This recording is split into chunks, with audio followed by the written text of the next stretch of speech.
David, welcome to the podcast. Thank you for coming. In London with someone I admire. This is a real privilege. You're starting or restarting, having a voice, having a platform, sharing stories.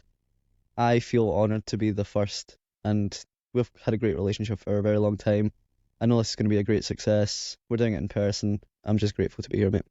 Thank you for coming. We're doing it in person. We've also just taken our shoes off at the same time as well, which feels nice because it's a nice, hot, sweaty room. But I can also now smell your feet. I've just got Or that the producer's feet. No, maybe he took his shoes off as well. But I do want to say I am genuinely grateful to, I think, one, just know you, but also two, to be able to say that I actually have you within my network, because I think when I reached out to you 6 weeks ago, I think it was, to say that I was considering starting up the podcast again, but I was stuck in this place of inaction. I think it was so nice to reach out to you, who's doing the types of things that I want to be doing now. And I think, just very grateful that you were willing to go for a beer with me after a conference and actually have that conversation, and then just give me the encouragement I needed to say, go and do it. Here's a date. I think we should give context to your listeners that the reason there's no logo on screen is because he hasn't developed a logo yet. Or like the name for this podcast, which you'll be reading right now, is still in formulation. It doesn't exist because I said to Adam, let's pick a date, let's run with it. I'm going to encourage you to start the podcast again. You deserve to have a platform. People need to hear what you have to say and the stories that you have to share. So I told Adam that I was going to be in London across this weekend, and I forced him to record this essentially. And we're here with our shoes off. Yeah. However, the reason I wanted to have you on, not just because of the pre-context, but is also because of what you're doing now with your podcast, Development by David podcast. And you share origin stories as tools for self-development. And before, I was kind of considering, do I do your introduction? But I actually want to hear it in your own words. And specifically, I want you to say who you are, not what you do. Because I know in your 100th episode, when you got sat in the hot seat of your own podcast and your friend, also called David, interviewed you, you said you were trying to get into the idea and the way of introducing yourself as who you are, not what you do. So who are you? Do you want the long form story or just the perceptual introduction of how I see myself? Let's start off with the perceptual, and then we'll delve into all of the behind the scenes. Yeah. I guess I'm on this reiterative journey. Who I am right now will be very different to who I am in 10 years and who I was. But I'm at a point in my life whereby I really care about giving universal access and awareness to information, thoughts, emotions, and a quality of life that ultimately I never had. I'm really lucky to have been on a journey that's afforded me opportunity, and that's not just economic opportunity and educational opportunity, but access to information that I never had before. So I really want to democratize that in its most simple form, which is storytelling.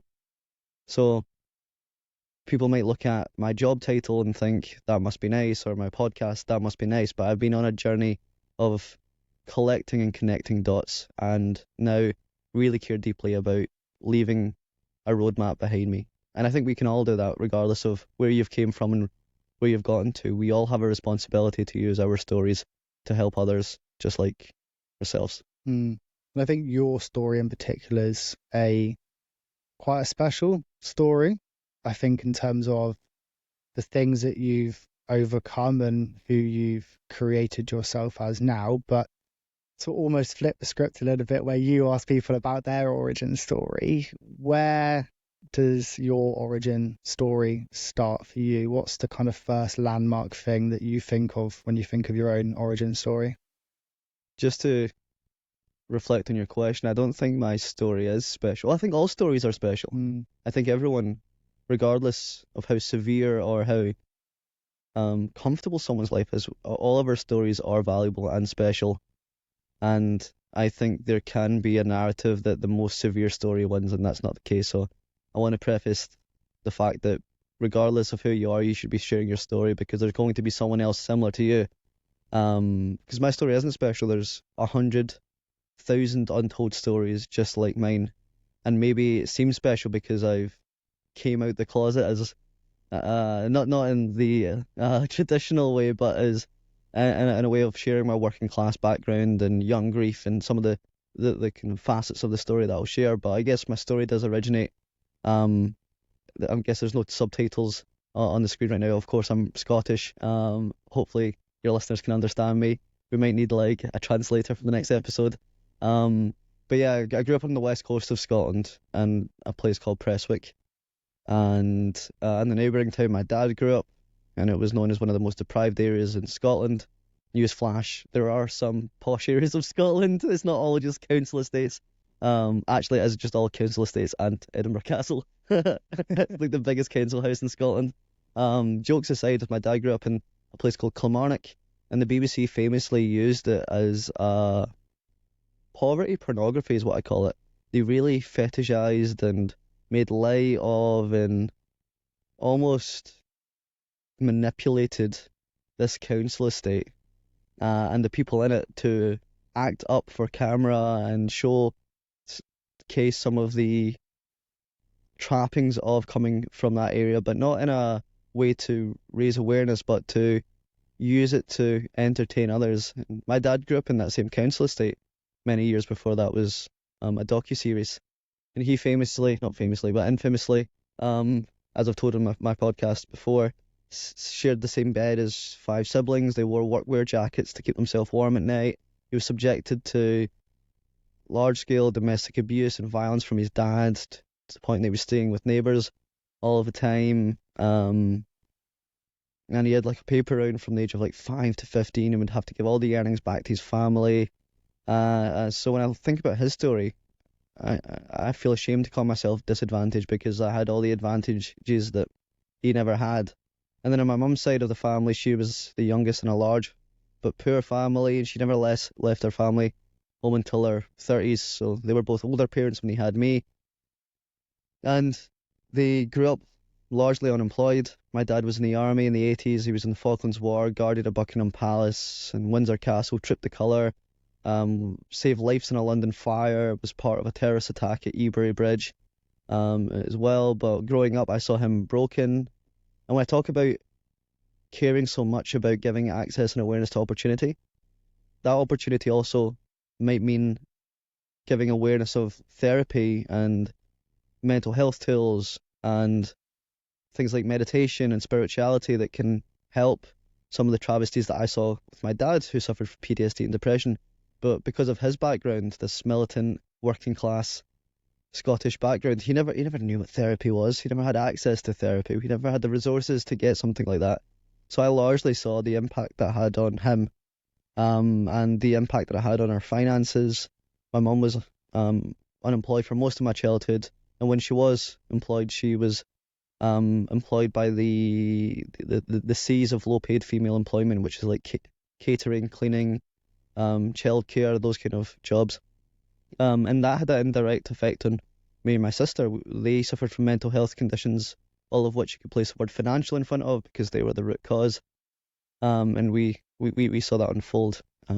But I was really lucky to have an intervention at the age of 11, and that was in my high school, whereby I went to an assembly hall because we had a guest speaker, and it was this older gentleman called Sir Tom Hunter, who was famously known as Scotland's richest man, first billionaire, and a global philanthropist. And he started sharing who he was, or what he was, at that moment in time, and I thought it must be nice. It must be nice to be a billionaire. It must be nice to have all these flashy experiences. And I kind of clocked off. And then he told me that he was from my local town, my local area, and that he was a very working class kid that suffered some of the travesties that I went through, and that he became so rich that he could help people and give it all back.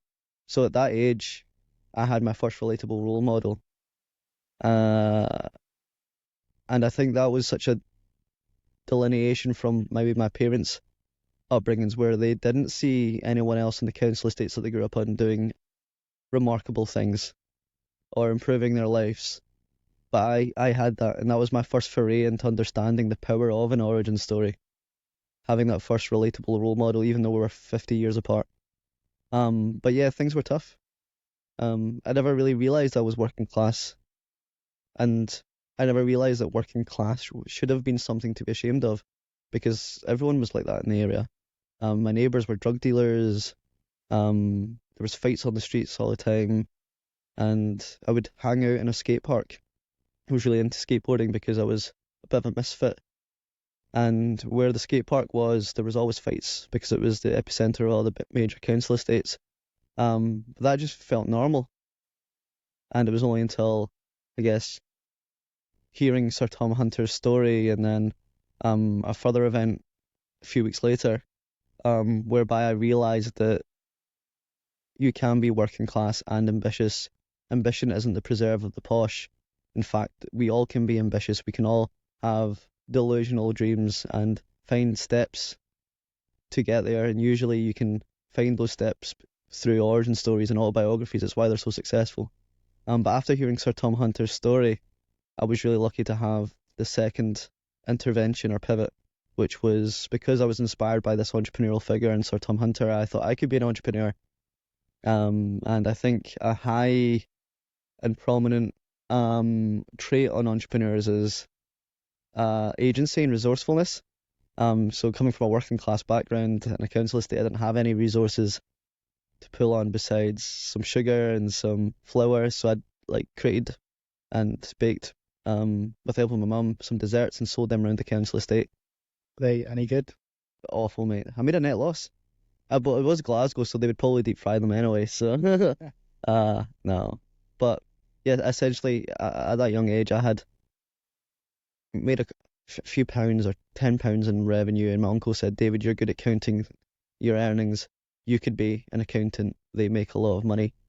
So I guess to halt my childhood trauma there, there was two really big components: having a relatable role model really early, but then having this discipline and this skill that was made aware by my uncle to me, understanding that it could be a career, but also understanding that that career has reward attached to it, and that reward was something that would aid some of the maladies that I would see in the council estate. So I guess largely working class upbringing that many of the listeners might relate to or know of, and I was just very lucky to have those interventions and pivots really early on. What started and maybe sparked the idea to start a podcast? I was really lucky in 2020 to have had a conversation with Her Majesty the Queen. And the reason that came around was because at my employer, I had started sharing some of the trappings from coming from my background and some of the help that I might have needed from them to thrive in that environment, which was a large corporate. And I brought awareness to those challenges by sharing my story. And the firm I worked for were celebrating 150 years of establishment, and they had a royal guest, which was the Queen, and I was asked to share my story to Her Majesty the Queen. And when that was published to my work, but also on the Royal Family YouTube and online, people were saying things such as, "David, I have a very similar story to you, but I would never be so brave to share it." And that kind of left this weird travesty in me that that many people are ashamed of their working class upbringings, or regardless of if it was working class or not, they're just ashamed of who they are and have been masquerading themselves. And I wanted to create an online directory of role models with normal stories showcasing distance travelled, so that someone like young David, who's in their council estate with their dad, have a role model that they can aspire to be, or perhaps hear stories of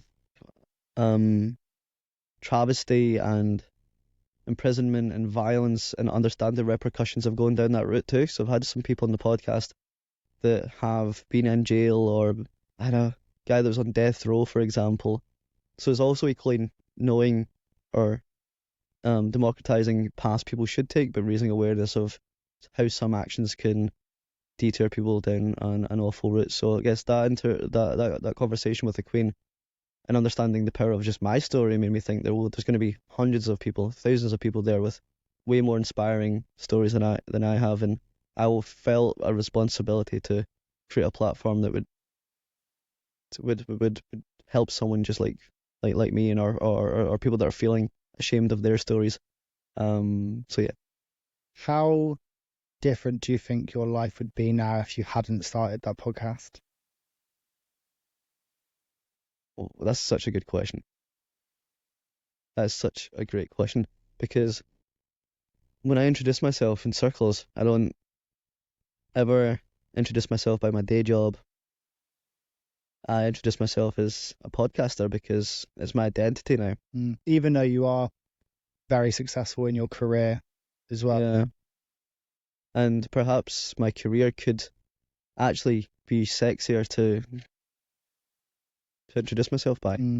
There's more people understand how much money a management consultant makes, or someone working for a big four firm makes, and I can, I guess, puff my chest and jag my shoulders and elbows out by saying that and prove myself in social situations. But a podcaster is who I am, and it gave me a sense of self that I would never have had. It gave me a voice that I never had. I grew up in a household that was quite turbulent at times. I never really felt like I could demonstrate who I was in that household without punishment. I never had many friends at high school because I was ashamed of my ragged upbringings, and it was the first time I gained a sense of self. And then as it grew, it gave me status and self-worth and confidence. I love this quote that confidence, it doesn't come from screaming affirmations in the mirror. It comes from building an undeniable stack of proof that you are who you say you are. Is that Alex Hormozy? That is Alex Hormozy. Yeah. Nice. It's total like bro self-development here. I love it. I think I heard that through Chris Williams and such a good quote, isn't it? Podcast, yeah. And that's what it gave me, mate. This a sense of self-confidence. And when I talk about really caring about giving awareness and therefore access to opportunity, I've had so many opportunities, both hedonistic, educational, and financial, because of the podcast. The people I've got to meet, the stories I've got to learn, and the real connections that I've built through origin stories with those guests have been so invaluable. Yeah, I've built friends and community and purpose and self-image, all because of that. So if I didn't start that, I think because it happened just after I lost my mum. And I started it in COVID when we were so detracted from other humans. It gave me a sense of connection, and I've been learning from David Robson, who's been on my podcast, about how connection is the biggest deciding factor, or the biggest contributor to your level of poor or good health. The more well connected you are, there's a lesser risk of heart disease and Alzheimer's. So I also think it's probably improved both my mental and physical health as well. So that's a really good question. I would be a grieving young man trying to find a sense of self and trying to find connection that he lost when he lost his mother, I think. And that's something you probably have found, because you have faced young grief as well. Not to sit on the archetype of the host, but how did you find connection after losing such a big connection in your life? Yeah, the turntables, as they say. They actually say the tables have turned, but I say turned. You're a DJ.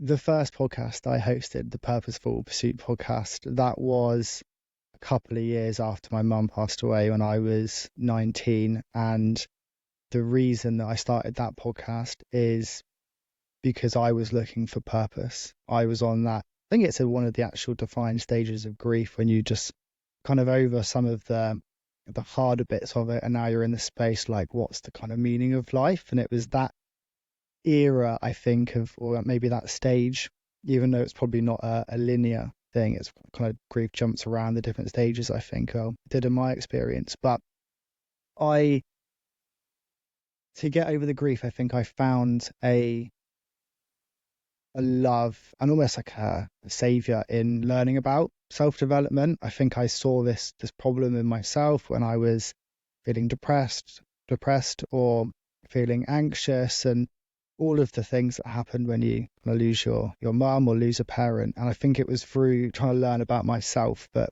I kind of fell into the self-development side of things. But because I was then obsessing over learning about self-development and trying to, improve myself, I found myself usually in kitchens at 6 a.m. in the morning when you're chatting with people and you get into those like deep, meaningful conversations.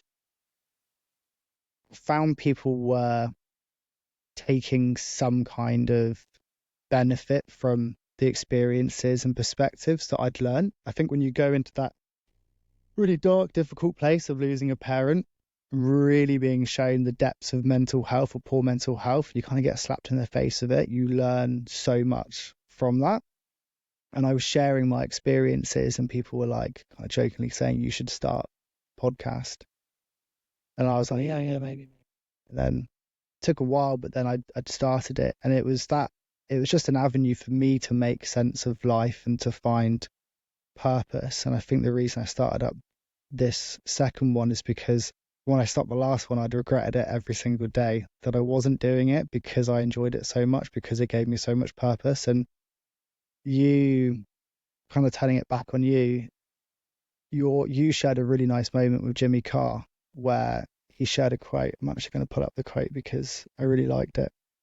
He said, there's a couple of quotes here that I'm going to kind of like put together, but he said, grief is the price we pay for love. And he followed that with, there are two eternities of dark, and this is a little shaft of light. We die because we are the lucky ones, because we get to live. Life is so special because we are that shaft of light in the middle of it all. It's amazing, isn't it? How profound is that? When he shared that, that was the one clip that I could not wait to post online, because the rest of the content when I around the Jimmy Carr episode was vain. It was, look at me, I'm David McIntosh, and you doubted me, and now I've had Jimmy Carr on, and I couldn't wait to showcase all of the bells and whistles of having him on. But the real thing that I was looking forward to sharing was that moment online, because I knew how much that impacted me in the moment. It made me so aware of how I should grieve and why I should grieve and why I feel the way I feel towards my mum in that situation. It made me make sense of so much, and I cannot wait to share that with other people. So when I put it on TikTok, I got thousands of comments of people sharing their grief journey. One other moment that just after he quoted that, he asked me, or it was just before actually, he asked me for my mum's name, and he said, people die twice. The first time is when they die, but the second time is when people stop saying their name. And when I clipped that up, so many people were saying their mum's names or their parents' names or their loved ones' names in the comments and perpetuating their existence and not allowing them to die.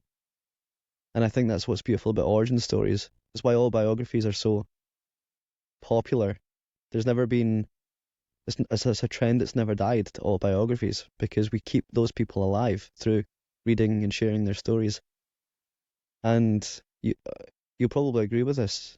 Grief gives you second-hand mortality. It's so cliche, but life is so short, and it's evidenced by that quote about the two eternities of darkness. And I love Naval Ravikant when he says, people have two lives. The second one begins when you realize you have one. And I think if you suffer young grief, you have a responsibility, and it sounds so grave, is to showcase how that feels and what that looks like to people that haven't lost parents or people around them, and give them the perspective of losing someone without them having to lose them, because it allows them to live a life with those loved ones that they won't regret in retrospect. Because I don't know about you, but I have so many regrets about losing my mum. I worked this corporate career and was so ambitious as a young person, where I'd sacrifice being home for dinner time, I'd work dead late, I would pursue all these projects and hope that I would fiscally have rewards and and resources to treat her to a magnificent New York holiday when she turned 60, because we never really went abroad and we never had any money. And I thought I could work so hard and give her the luxuries and the delights that other people had. But unfortunately, she died way before I could ever do that. And much like you talk about regretting every day that you didn't do the podcast, I regret every single day that I never went home for dinner with my mum, because she would rather have had me home every single day for dinner, and or have a laugh on the couch watching some drivel TV or go for a cup of coffee at a little cafe. But instead, I thought I could bypass all those moments and repay them. I thought I could take them out as loans and repay them in 5 years' time when I got the promotion that could take her abroad. But now I have to suffer with the repercussions of that. So I feel like my responsibility as someone that went through young grief, and I wonder if you feel that same responsibility, is to make people aware of how lucky they are to still have maybe both their parents, if not one of their parents, alive, and ask them to gamify mortality. I love the idea of gamifying mortality. Think about the things that you need to do with the people that you still have around you. Think about the things you still have to say, the memories that you still have to make, and literally write them down as if they're bucket list items. And ask yourself the question, why can't you do any of those things tomorrow, or at the weekend, or this evening? Because you can. But we are still, it's so easy to be so comfortable in your current environment and unaware that you could lose that person tomorrow. Something could happen to them. I never thought I would have lost my mum that evening. I was just at the gym and I got a phone call to tell me to rush home because my mum had taken a random heart attack that no one was aware of.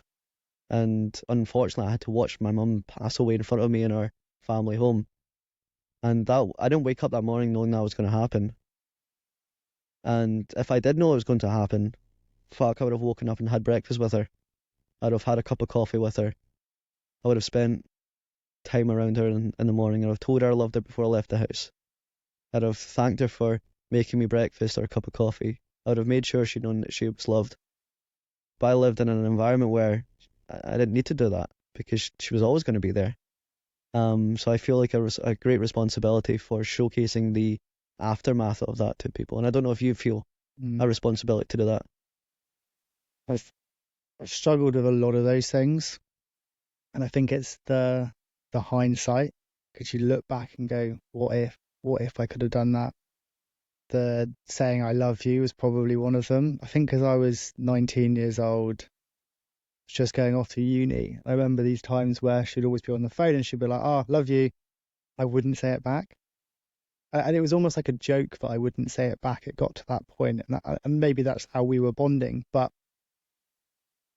those things stick with you for a long time when you're like, why didn't I just say I love you back? And I think now with, my family that are still here, I'm the first to say it. I say it to my family, I say it to my friends, and it was almost like I've learned that lesson, but you've learned it the hard way. Burn your fingers. I think, and it's that regret. I think there's loads of other regrets in terms of the time I could have spent with her when she was ill with cancer, and she went from the person that was my mum and cooking me dinner and telling me off and doing all the normal mum things, and the next thing you know, she's a bit tired, and then she's losing her hair, and then she's in a wheelchair, and this slow progression. It was really difficult for me to be around her often. And my dad broke up when I was a lot younger. My dad lived just down the road, so I could stay at my dad's house. I didn't have to be in that environment all the time. And I remember my mum saying to me, I wish you were here a bit more. And that breaks my heart, right? Because I'm like, of course I could have been there. Like, I had no reason not to be there. I was finding excuses not to be in the house. But I have to now look back on that and go, the reason I wasn't there is because when I was there, that was the most I could do. I would drive. It's like you were proactively grieving. Like you knew the pattern that your mum was on. You saw the gradual degradation of the mother archetype, really. And it sounds like you were proactively grieving by being quite avoidant of being in that room and accepting what was going on. I think you're probably right.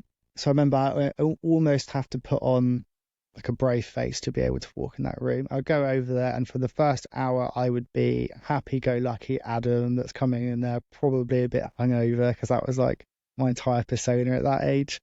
And I would bring laughter, I'd bring joy, but you could only do that for a certain amount of time. And then I'd leave and I'd drive down the road and I'd pull over in my car, and then you just burst into tears. So while I regret not spending time with my mum, I know the time I was there was the most I could do. And actually, if anything, I probably brought her joy, and she never had to see me break down in those situations. So I can't remember exactly what your question was, but I think there's a lot of things that I think back on and wish I could change. But at the same time, I'm also grateful. This doesn't sound weird, but I've managed to move myself to a place of gratitude for my mum passing away, because it's given me so learnings. There's not many people that from a young age can lose a parent and learn so much about life so quickly. And I've tried to proactively use, it's called like cognitive reframing, to change the way in which I view that frame, that thing, that experience. And now I look back at it with a sense of gratitude, because I'm like, wow, it taught me so much. And now when I do have friends who lose their parents, or other family members die, I can support so many more people now because I've gone through that. And I'm like, how special is it that my mum gave me this experience and this opportunity to now go out and help others going through that situation. So I do try and look back at that whole situation now with gratitude, because we do have a choice in how we view it, and why not then try and pick the one that's going to add value to your life and also feel good. Have you got any sense of gratitude for the experience that you went through? I want to ask what Jimmy Carr asked me. What was your mum's name? Karen. Karen. Yeah. How do you spell that? Keryn. I really had to think then what the name was. Just spell it. Yours is Pauline? Pauline, yeah. And it's just so beautiful that what we went through with our mums, the love that they gave us, and their passing has allowed us to do this. We are both sat here because of that experience, probably. They are fundamentally the reason that we're doing this. Having at least this conversation on this topic is a bare minimum, but probably the fact that I've got a podcast and you're relaunching yours is because of what we went through with our mums, the love that we have showcased in grief. So I wanted to ask your mum's name, Karen, because she's responsible for this podcast, and Pauline is also responsible for this podcast. And to answer your question around gratitude for grief, or a sense of gratitude that it might give you, is that it gives you freedom, because I thought I would have lost my mum in my 50s, or when I was 40. I never thought that would happen so early on in my life, and I can't imagine you thought the same. But the lucky thing about losing a parent very young is that you lose them very young, and you're not cognitively aware that you're never gonna have to face that challenge again. Maybe with your dad, but you're never gonna lose your mum again. So it allows you to kind of lean into adversity a bit more and not worry about that and not be so scared about grief. It kind of conditions you for love and loss and everything else. And I think because my mum passed away so young, and I can imagine you're the same, that you just start to really lean into who you are, what you stand for, what you want to try and what you want to do. It gives you so much freedom to express yourself. The reason I have a podcast and do stand-up comedy and unapologetically me is because I lost my mum. So she gave me that confidence in self, because you realise that life is fucking short. It's so fucking short. And that's what hit me with Jimmy Carr's statement so much. And that was the reason I actually reached out to you to say, I'm thinking of doing the podcast again, because that quote hit me so fucking hard that I was like, I can't not do this. And I was thinking of my mum at the time, because life is too short. In this life, your only goal is to choose your regrets. I really believe that. You have to optimize for regret minimization, because there's going to be a time and a place where you're old and frail and you don't have the mental and physical capacity to achieve your wildest dreams. And you know this phrase that you are not your thoughts, that goes around on people's Instagrams, usually like girls share it on Mental Health Awareness Week. But unfortunately, that's not the case. Oh, yes, it is the case, but also it's not the case, because unfortunately, you're nothing but your perceptual experience of the world. And there's going to be a time where you're 80 and you're frail and you're in a rocking chair, and you're going to be nothing but your thoughts, your memories. And I have this concept of the rocking chair cinema, and it's that you are going to be so old that you are going to have to keep yourself company. If not, you're going to have grandparents who come, and the way you get dopamine is by sharing memories. And I don't want to be sat in a rocking chair telling my grandkids the 9 to 5 I worked in, and the amazing spreadsheet I churned out, and that one time the report that I contributed to got a 50 quid Amazon voucher from a boss. I want to be talking about the time I bombed on stage doing stand-up comedy in front of 1,000 people in Middlesbrough, or speaking to Jimmy Carr, my hero in London, or going that random festival with strangers from the internet. That's what's going to be exciting and sexy to both nurture my soul when I'm 80, but also tell my kids. I want my grandkids and my kids to think I'm a rock star grandfather or dad. Do you think it's for them in that analogy, but it's for you? It's all for you. Yeah. Is there anything that you're doing or not doing now that you think old David will look back and regret right now in this moment in your life? What are you doing or not doing that you think you would regret? Oh, that's such a good question. Fucking amazing question. Doing the easy hygiene factor stuff of I wish I was often on my phone less, more present with family, more present with friends, that stuff. Yeah, a lot around screen time, but also, and I think it's a battle with many mid-20-something-year-olds, is I wish I was, and it's so cliche, kinder to myself, wasn't so self-conscious all of the time of how I look and how I sound, how I show up in social situations, understanding how much fatigue that puts on your sense of self, your self-worth, the story you tell yourself about yourself. But all mid-20-something-year-olds are so self-conscious because we're all trying to make sense of this world. Unfortunately, the thing that all humans cohesively endure is that none of us fucking chose to be here. Like, none of us chose to be born. And we just try to make sense of being alive by forming communities. And unfortunately, by forming communities to create order, you have to create social hierarchies and status hierarchies. And they're more prevalent as just in your 20s because you're trying to formulate those tribes. And I think as a byproduct, most 20-something-year-olds are so self-conscious of what status they have, how they look, and how they sound. And I think I spend a lot of time trying to prove myself to myself by proving myself to others first. And I spend a lot of time ruminating on that. So I wish I cared less about that. Things I wish I was doing more of. I wish I was more focused on the asymmetrical bets that I can take. And those asymmetrical bets aren't a safe corporate career, perhaps. They are taking entrepreneurial risks like I did when I was younger, asking for more, sending that email to a superstar guest of the podcast, going all in on the one thing that can provide me winning lottery tickets. And I think that is my podcast. I wish I spent more time doing that. So every time, I wish I spent less time on my phone procrastinating and more time doing the one thing that can really give me a remarkable life, which is the podcast and my unique skill. I don't think many people are built for having podcasts despite their increased rise. I think you're great. Like, you have asked me questions I have never been asked before, and it's not from a sense of showboating. You're not like a boxer trying to do like cool tricks. You're actually genuinely curious. So yeah, I think I'd spend more time doing the thing and less time worrying about sense of self and how I'm going to get there. I love this quote, and I might bastardize it, but I think it was Aubrey Marcus, and he says, I wish I spent less time worrying about where I was going all along.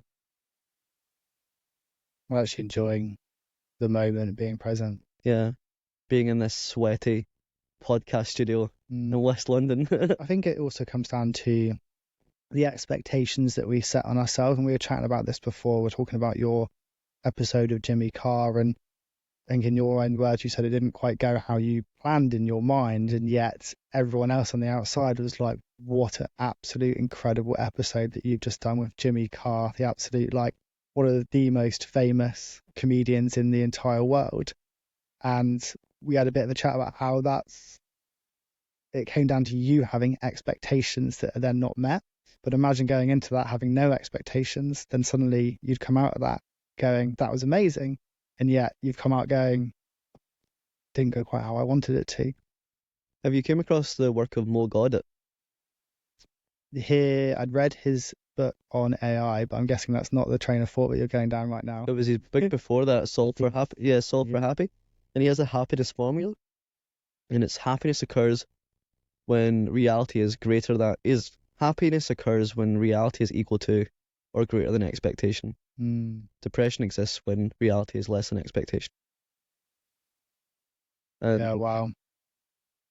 I think, but then again, if you don't have expectations, is that the equivalent of having no standards?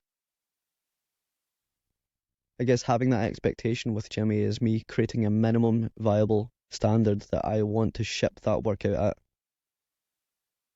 Yeah, because you need to have a goal and a direction and an outcome that you're going for. Maybe it's more you need to have those things in place, but actually in the moment and from like an emotional perspective, you need to go in present in the moment with no expectations. It's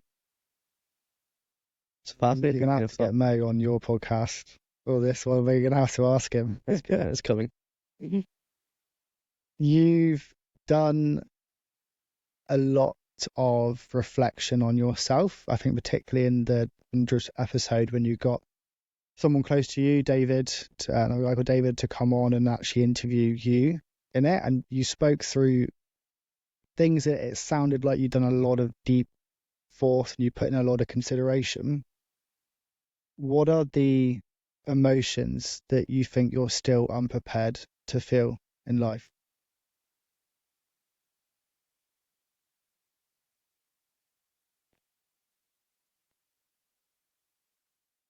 Overwhelming cognitive empathy. What's that?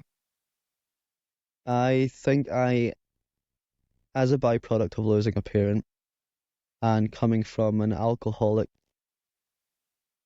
addictive family, whereby you step into the role of a parenting child. I was a child that parented my parents. You have to suppress a lot of your needs, your emotional needs, and become more rational and agentic and resourceful. I love the Jordan Peterson quote, and this might polarize your audience saying that I like this quote because I know he's quite a polarizing figure, but I quite like Jordan Peterson because he's helped me make sense of my own life. He says a boy becomes a man when his father dies, and that's not figurative. It's not literal. It doesn't have to be literal. It can be figurative. So the father archetype died when I was really young, and then I lost my mum. So I've had to suppress all those emotions, all those needs as a child, and be resourceful, rational, logical. And what that has instilled in me is not feeling my own emotions a lot of the time. I'm not a very emotional person. I've cried once in the last 6 years. And it was when I met the Queen because I really wanted my mum to be there to see it. And I looked through old messages and it just set me off for a few seconds. But I'm not an emotional person. So what that has created for me is that I can intellectually empathize with people. So if you tell me about your mum, I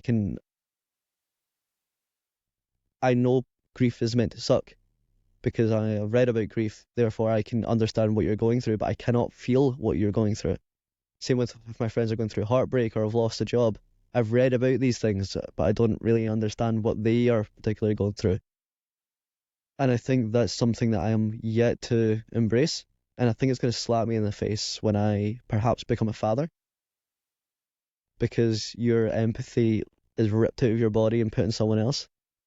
And you have to grow this thing that you're responsible for shaping and making sure that they have enough play to bump on the edges of life, both physically and figuratively, but also make sure that they have everything that they need, fiscally and emotionally. And I think I will grieve my mum when I have a kid. I think all the suppressed emotions that I had as a child will come out when I have a kid. because it's that level of empathy is just ripped out of you and put in someone else. Do you think you're prepared for that? No. It sounds like But you can see it on the horizon. how do you prepare for that?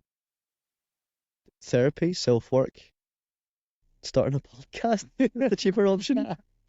Chatting about it on the sofa with your Yeah. shoes off. Yeah, stand-up comedy, perhaps.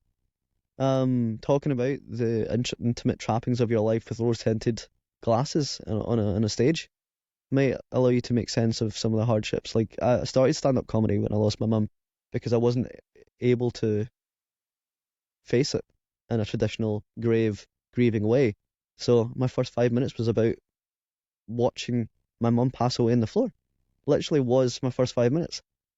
From all the way from getting the phone call in the gym to getting the news that my mum didn't make it through. I made a 5 minute set about that, and that was my way to try to wrestle with that. So I think, yeah, perhaps finding conventional and unconventional ways to proactively deal with that trauma before I pass that on to someone else. Because I believe all trauma is intergenerational. There's so many. I spent the weekend with my father just there, and I'll ask him the deepest, darkest questions about his childhood, his family tree, and things that he saw growing up. And I've realised that all of that's been perpetuated onto him and then onto me. There's so many patterns. So my duty is to proactively do that work and make sure that some of those bad traits and experiences don't get passed on to David Jr., Jr., Jr., Jr., Jr., Jr., Jr., Jr., Jr. I think Junior. the Junior. Sorry. I'm David the Third, that's why. I wish I had a junior after my name. I think it looks cool on your Instagram, your name as well, doesn't it? Yeah, but I believe, like, you think about Martin Luther King Jr., his dad was a prominent figure. My dad wasn't, so I don't know if I'm, like, accidentally celebritizing my alcoholic dad. People are looking for David McIntosh Sr. to see what he's done. It's funny. You went to Gymshark the other day, didn't you? Yeah. How did that come around? And They obviously wanted me to be the face of the brand. Look at me, I'm 26-inch biceps. I'm tanned. Hairline is straight as a nail. Straight teeth. Look, you can't buy this. This is just genetic lottery. Honestly, sorry, listeners. For people that are actually watching this, are like, yeah, that guy's bullshitting. For those listening on audio, he is telling the absolute truth. Yeah, I'm a 6'5" Middle Eastern stud of a man. Working in finance. Working in finance. 5. I can give you 6'5" in 6 installments. Oh no, that's So you went there because someone you know works at Davies, and he messaged you with just a single sentence saying, "David, we need 1 hour on personal development. I know you've got this." What were some of the insights that you shared? I want to touch on the insights that I shared, but I also want to gain the insights that I got. And I grew up in the gym. Like, I was 16 years old, overweight, self-conscious, embarrassed young man, both my upbringings and how I felt and how I looked. And the gym was my gateway drug to self-development. It learned me how to wrestle with failure, how to gain strength, push boundaries, how to rest and recover, how important community was. And those positive, delayed habits were so intertransferable for the rest of my life. So with my podcast, I started 1 episode 4 years ago. 3 episodes later, I interviewed someone from Gymshark who was an athlete who posted on Instagram for 1,000 days until they became a Gymshark athlete. And I did the same thing. I posted podcasts. I bought lottery tickets. Every time I recorded an episode, I was buying a lottery ticket and might win. And 100 and whatever episodes later, 1,000 days later, someone who had tuned into that episode, Ad Davies, with a Gymshark athlete, had asked me to do the Gymshark talk to end their financial year. And it made me realize the power of showing a journey to your audience, because he was able to have confidence in me, Adam, by saying, give me an hour on personal development, because he had watched me personally develop over the course of that year. And so the main insight that I got from that was, every time you showcase an action online, you're buying a lottery ticket to success. You might not get success, you might not get lucky, but the more lottery tickets that you buy, the more opportunity you have to win. So it reminded me to continue doing the thing, because one day I might get lucky on a bigger scale. I never thought, stepping into the gym as a overweight, insecure little kid, that I would be given a talk at Gymshark. But through the same principles I learned through the gym, delayed gratification, discipline, wrestling with failure, I got to speak at Gymshark. So that was like the main insight that I got. But the insights that I shared, the one that people were really receptive of, was this concept that I have of AQ, Adversity Quotient, or RQ, Resilience Quotient. Your listeners, who I believe are probably quite intellectual, are probably aware of IQ and EQ. I believe that IQ and EQ can be demonstrated on a CV in the ways that IQ can be labeled as skills or education that are easily recognizable. I can say, do you know what an engineer is, or do you know what engineering is, and people can uniquely identify that type of skill. EQ for me is what experience looks like on a CV. It's a demonstration of that initial skill, the IQ, in domains for durations with certain types of people. But one thing that's not in a CV is perception and perspective. And I think you gain that through this third level of intelligence that's never spoken, which is adversity quotient. And what that is if you've endured a life of any sort, which everyone has, the hardest facets that you've overcame provide you with insights and intelligence that no one else has got. And even if you and a brother or sister experience the same grief, for example, your perspective of that event is entirely different. And if you embrace that perspective, that is your unique selling point. It's your competitive advantage, because no one else has it. You can escape competition by being yourself, because no one can be better at being you than you. And to be the best version of yourself is capitalizing on that intelligence. And the world will thank you for doing it. You will become a relatable role model in the pursuit of doing that. But also, when you get feedback on those forms of intelligence, you really feel it, because the true character is only available to see to receive love, not just praise. So I think it's this really well rewarded experience that no one talks about. Well rewarded intelligence that no one talks about. Because the world thanks you for doing it, because you can foster innovation and from it. But also you get to feel such unique, authentic feedback from that, because it's your life story and the things that you've been through. So I would encourage people to embrace their stories, because it is their intelligence.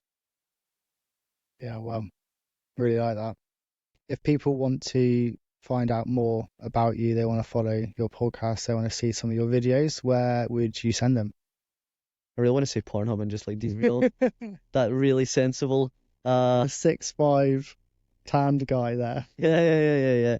Actually, David McIntosh, if you search for David McIntosh, you will not find me. You will find a really handsome black guy who I think was a gladiator. I did actually see that on Google search. Yeah, so if you want the hot content, go there. If you want the nerdy self-development stuff, you can find me online at David McIntosh Jr. on most platforms. If you want to check out the podcast, which you probably don't have to listen to this ramble, if you do, it's at Development by David on Spotify, YouTube, all those places. But thank you for having me, mate. Thank you for coming on. This was awesome.